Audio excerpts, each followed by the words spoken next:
everyone. I'm Ronnie. And I'm Jessica. And you're listening to Clean With Me, the podcast where we walk you through cleaning your house.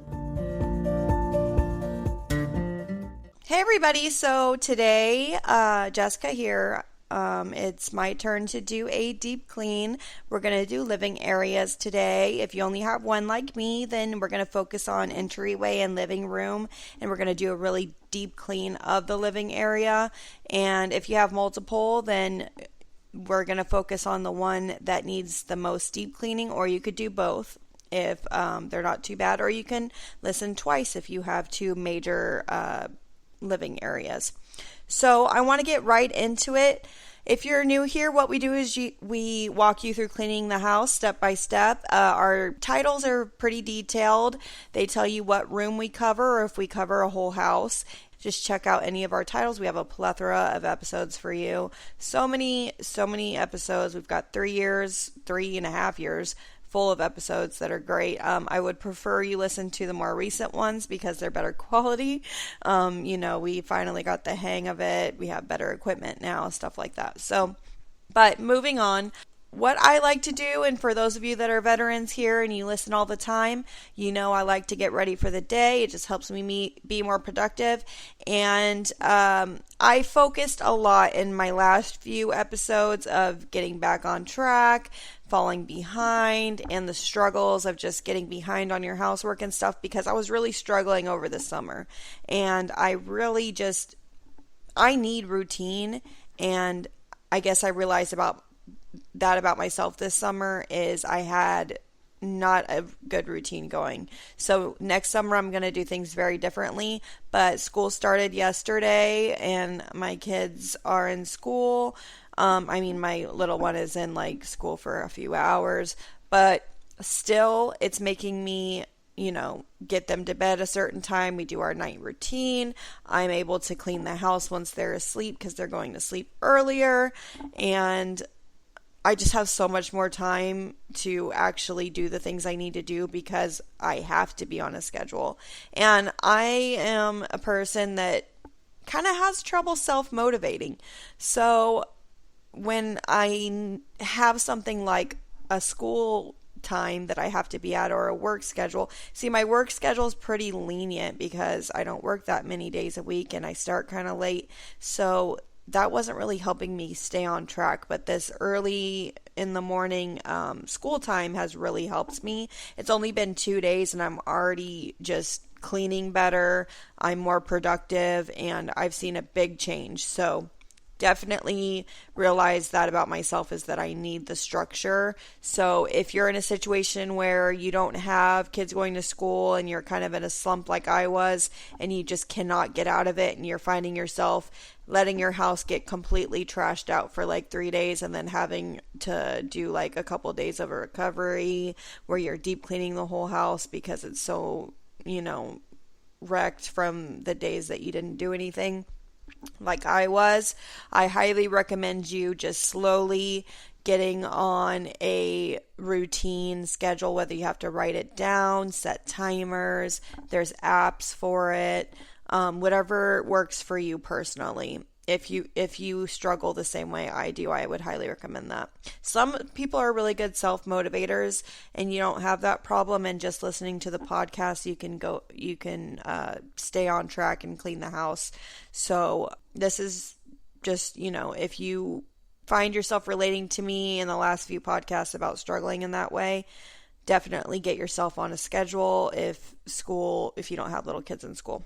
I like to start all my episodes. This is a living area episode, but I like to start all my episodes with a trip to the laundry room. So let's go ahead and do that.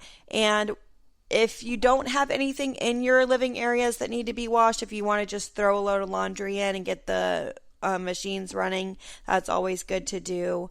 And just do a laundry switch, which is moving the clothes from the dryer to the laundry basket and from the washer to the dryer, and then we'll fold those after the episode.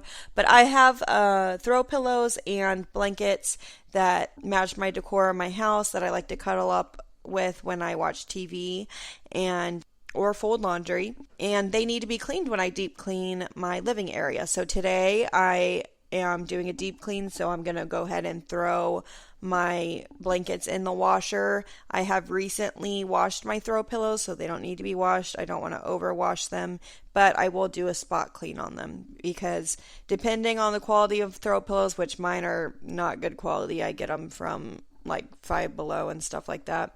So mine don't really withstand. I have a couple from Target that do withstand the washer, but I still don't want to wash them too much, so I just do a spot clean, and then once in a blue moon, I will throw them in the washer if they really need it. And if you have like covers on your throw pillows and you can throw them in the washer, even better.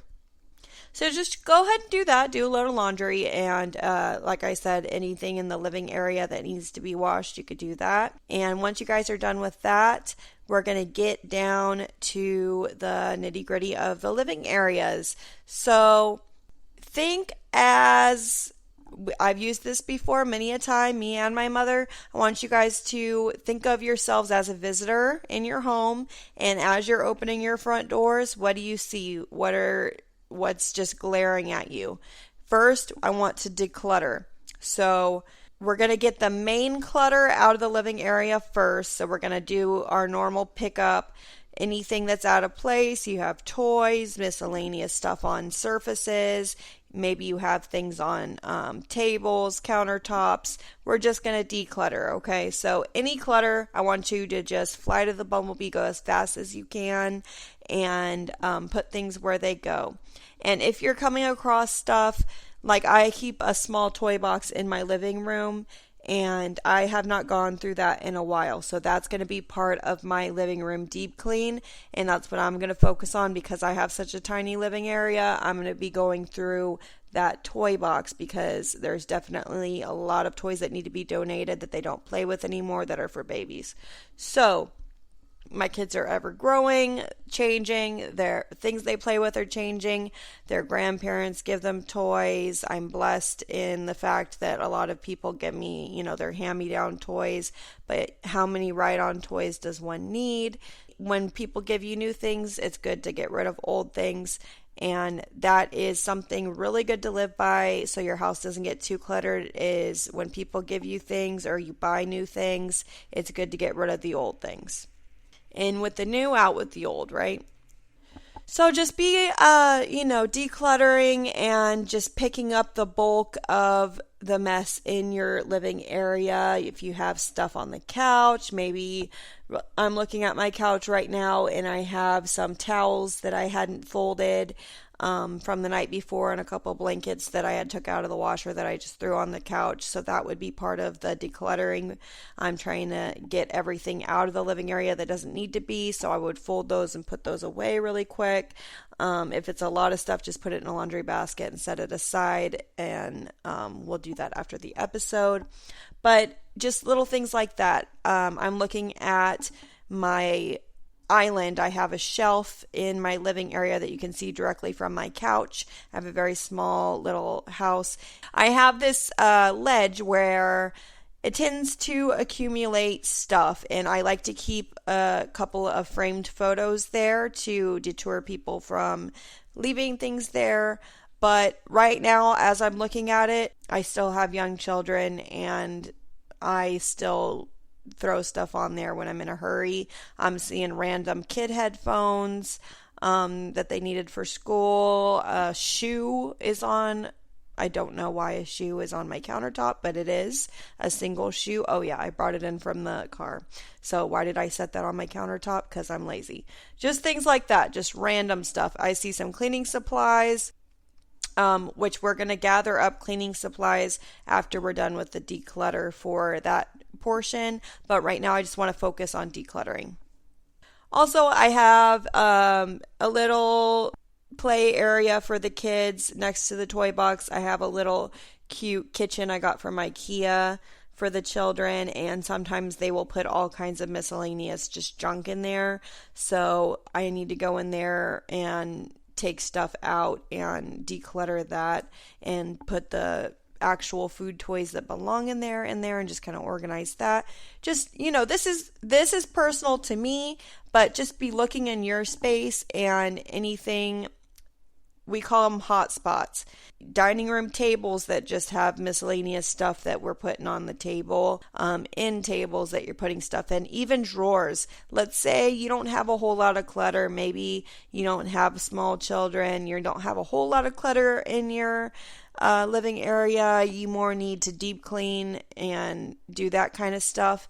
Maybe check some of the drawers. I have an ottoman that opens up for storage. I need to clean that out. Make sure your drawers don't have miscellaneous junk in them. And say you keep remotes in a drawer or something like that, and somebody put some stuff that doesn't belong in there. Just check that out. Maybe you need to do that. Just whatever is specific to you. And you should be done with the decluttering process by now, but if you're not, no worries. I've had those days where my living area is just a disaster.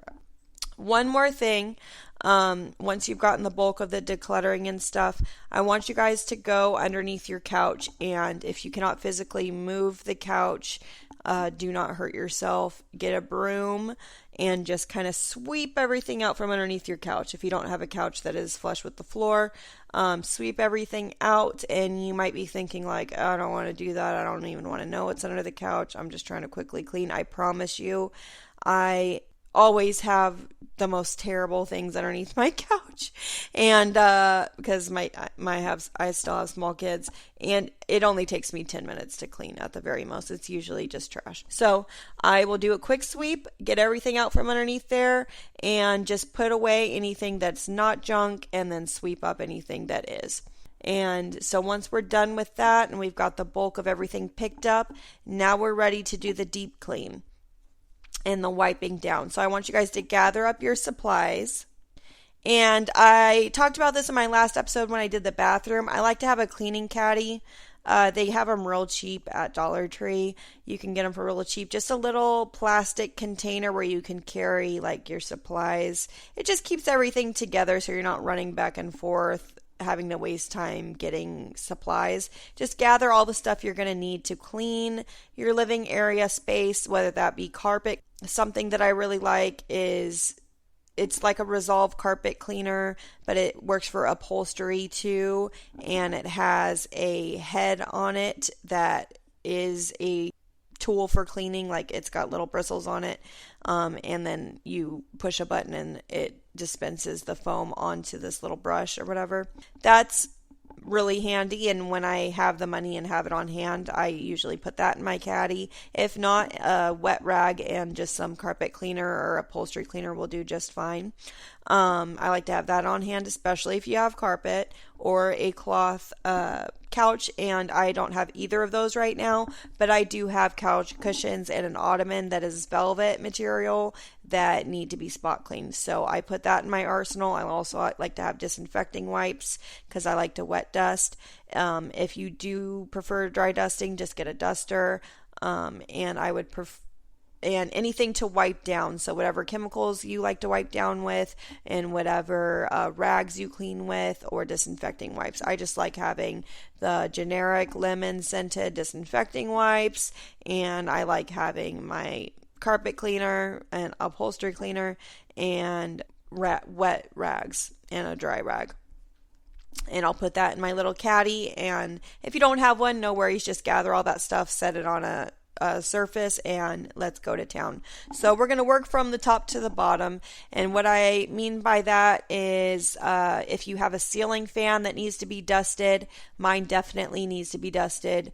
Looking at it right now, it's been a minute. So if you're physically able, of course, they do have extendable pole duster things that you can use. If you have like a step ladder, you could do that. But be safe. If you can't do it, just wait until somebody can help you. But I like to wet dust it. That way it's just not falling all over the floor. But just in case it does, we want to start with our ceiling fan. And on the dusting note, if you need to wipe down windowsills, I often neglect that. So when I'm deep cleaning, I definitely go do that and do a wet dust of my windowsills, because, dead flies will get in there and all kinds of stuff, and it gets real dusty. And I have those really thick, big blinds not the little flimsy ones, and they accumulate dust, but they're pretty easy to clean. They're easier to clean than those little tiny ones. So again, I just get my disinfecting wipe and I'll just wet dust those. But you dust however you're comfortable. I have my way of doing things. I'm sure you have your way of doing things. I just explain the way I do it, but you guys do whatever you're comfortable with and what you have on hand.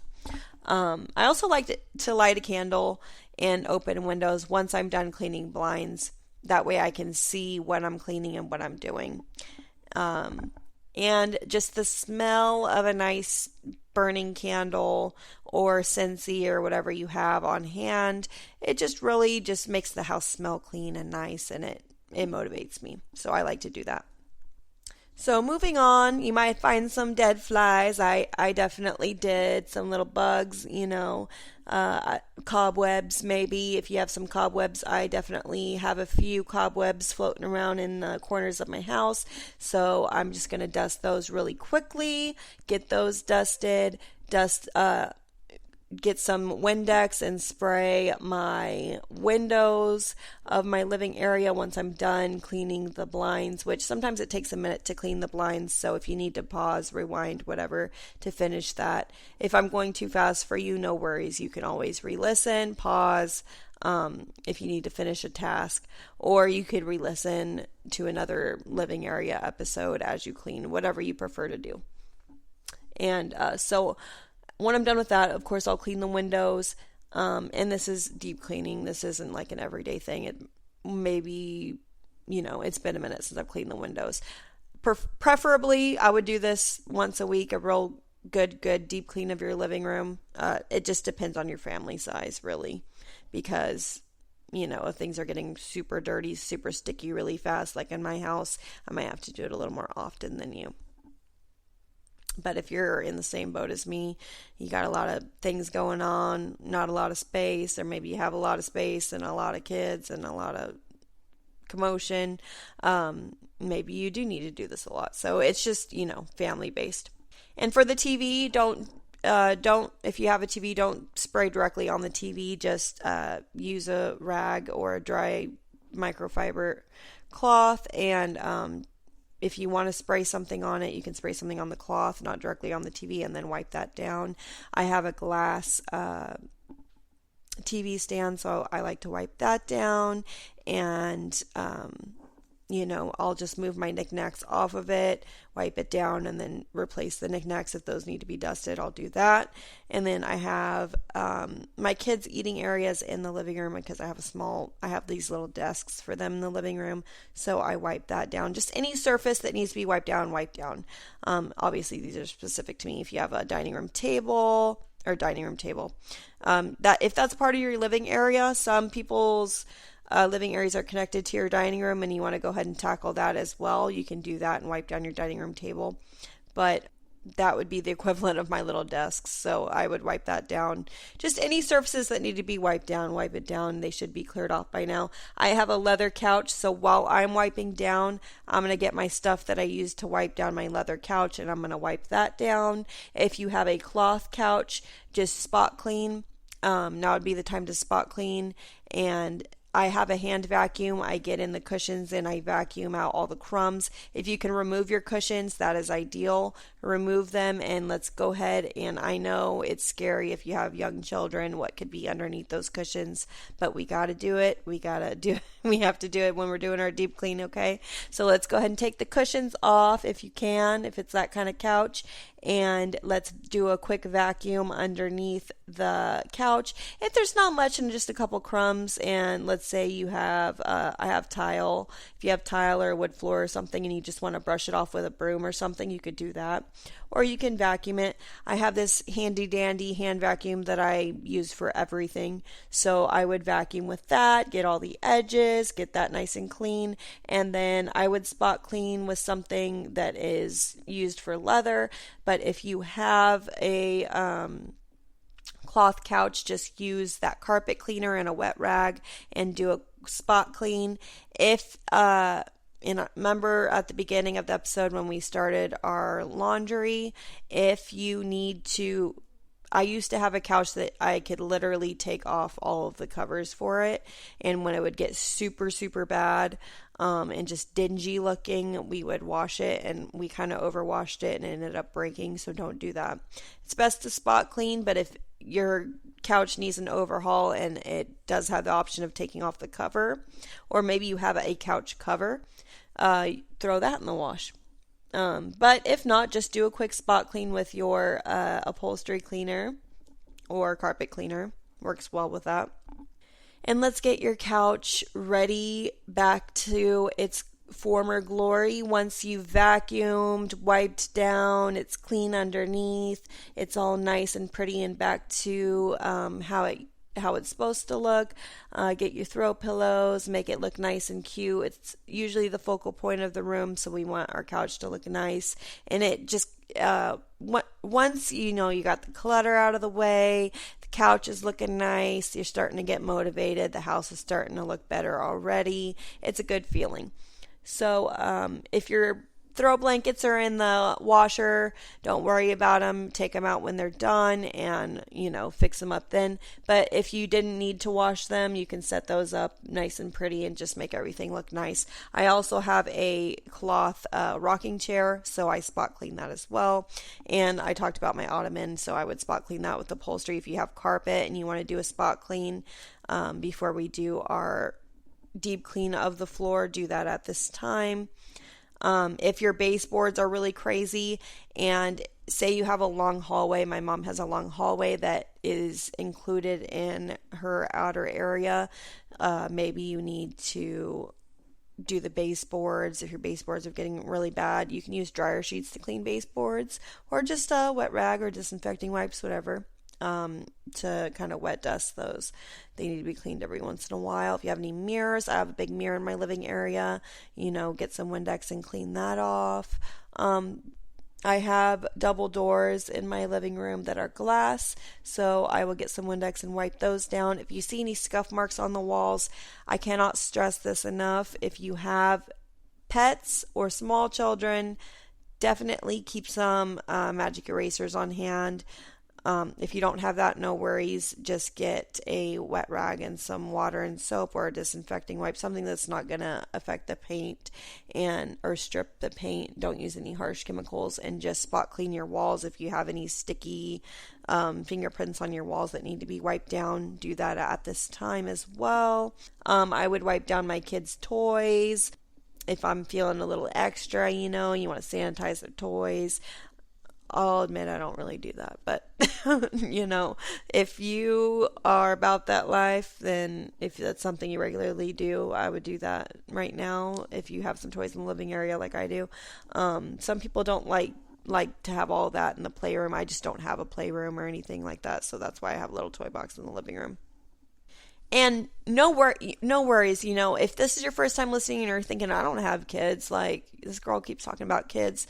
My mom, so we both do independent episodes, and I'm in a different phase of life of her. She has got grandchildren. She still has kids at home, but they're older, and, she's close to being an empty nester.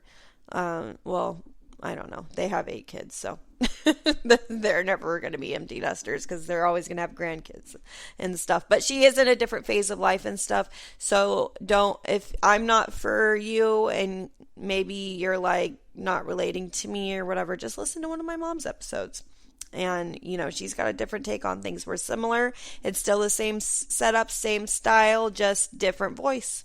No worries. Try her out. Don't feel left out or anything.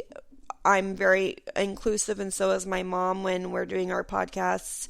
I understand that a lot of you listening, we have people of all walks of life listening. So if something doesn't apply to you, just take whatever does and apply it to your home as you're cleaning. Maybe you're a pet parent and you have a lot of pet cleanup to do. Maybe they have a bed in the living area that you need to wash, and instead of toys, maybe you need to clean out which I'm both, so I have a dog, and his little sleeping bed is in the living area. Sometimes we move it to the bedroom, but I'll wash those when I wash my throw blankets and stuff. That way his bedding stays fresh and clean, because we want the dogs to not only be comfortable. I only have one dog, but you know what I mean. But also, we don't want our house to smell like dog. You can have I have known people with 4 giant dogs in their house, and their house still smells well because they're keeping up with cleaning up after their dog's hair, and they're cleaning their bedding. As long as you're keeping up with that stuff, your house won't smell like pets, even if you have tons of pets. And if you do have pets, it's good to have a lint roller. If you have a cloth anything in your living area, it's good to have a lint roller to get that off if you don't want to vacuum it. But I like using vacuums. It's easier, but if whatever you can't get off with a vacuum, and if you don't have a lint roller on hand, maybe some tape. You can use some tape and gather up the hair that way. So we're almost done here. You guys have done great. You've done a great job getting your living room in order. If I left anything out and you're thinking, maybe my lights need dusting, or your knickknacks need dusting, or maybe you have a big cabinet in your house living area that needs tending to. This is, kind of based on my house, but whatever in your house, maybe you have pictures on your wall that need to be dusted, wiped down, adjusted, anything like that. But like I said, with the magic erasers, they're great for doors. If you have a pet that jumps on your doors and leaves little scuff marks and stuff, it's great for that. It's great for little fingerprints, or if your kids write on your walls. My daughter went through a phase where I'd find when she learned how to write a J, she would write little J's everywhere. Yes, she got in trouble for it, but I still find J's to this day, and I'm like, she put these things everywhere. Just little teeny tiny J's. So that gets it takes a little elbow grease, but the magic erasers do work, and they do have generic versions of those as well. But they're great for scuff marks. But wipe down any light switches as we're finishing our wipe down phase and spot cleaning phase. Handles, disinfect handles if you need to clean doors, walls. I think we covered all of that. So we're going to talk floors now. And I usually just tell you guys to clean your floors at the end of the episode, which I am kind of going to do that, but I'm just going to talk in a little more in depth. We did a spot clean. If you hadn't done the spot clean yet, no worries. Just go ahead and do it now. If you see any major stains, if you have carpeting, go ahead and scrub those before you vacuum. Try to get those stains out. Let the carpet cleaner work, though. Let it sit for a minute before you scrub. That way you're not working too hard. Let the cleaner do its job. And if you have tile, I have tile. Or if you have hardwood floor, I had hardwood floor for a long time, and carpet. Just, whatever cleaner you prefer to use, do a very thorough sweep of your living area. If you have tile or hardwood floor, do a very thorough sweep and make sure you're getting all the nooks and crannies underneath everything. I like to move my furniture around when I'm doing a deep clean because I want to make sure I get every area. And I know we cleaned underneath the couch, but now that it's clean, try to sweep underneath there, get everything there is to get. And I've mentioned this before, but I'm just going to throw it in there. They do sell these little plastic guards on Amazon that you could put on the bottom of your couch so things don't go under there if you're tired of cleaning underneath your couch. Or some couches, like if you buy them from IKEA, you could take the little legs literally off of the couch and it'll make it with the floor. But yeah, they have these little clear guards you can get. And if that's like a big issue with you and you hate cleaning underneath your couch, that's something I would recommend. It's more of an issue if you have like hardwood floors because things are rolling underneath your couch. If you have carpet, it's probably not as much of an issue of things getting under the couch, but it's still good to vacuum under your couch once in a while. If you can have someone help you move the couch, or if you can do it yourself, just don't strain yourself. But once we've done spot cleaning, and we can spot clean too if you have not carpeting, if there's a mess on the floor, a major stain that you think isn't going to get off with a normal mopping. And I just finally got that viral mop that's been going around for like 10 years. It's like one of those, it's red, and it's got washable mop heads, and it spins. Some of you might know what I'm talking about. I can't think of the name of it right now, but it's this mop bucket, and it's got these washable round heads, and it spins to get all the excess water off. It's really cool. So that's what I've been using. I do a thorough sweep, and then I mop with that, and I try to move everything around and do a thorough mopping. And then if you have carpeting after you've spot cleaned, just do a very thorough vacuum. And if you need to use the attachment to get the edges, do that. And I just want to thank you guys so much for listening today. I hope you got something out of this episode. If you're in a cleaning mode now, because once I have the cleaning momentum, and let's say you're like, Jessica, I have energy right now. I just cleaned the living area and I want to go full house. We have full house episodes you can listen to. Or if you just have a specific room you want to target, bathroom, bedroom, living area. Maybe you need to declutter an area. Maybe you just need to tackle your kitchen. We have episodes for all of that, even really recent episodes. Just scroll down a little bit and do a kitchen episode if you need to do that, or whatever it is you need to do. Don't be afraid to listen to another episode. In fact, we highly encourage it. But I hope you got something out of it. Make sure you check out our social medias. We are on Facebook, Clean With Me Podcast. We also have Cleaning Besties.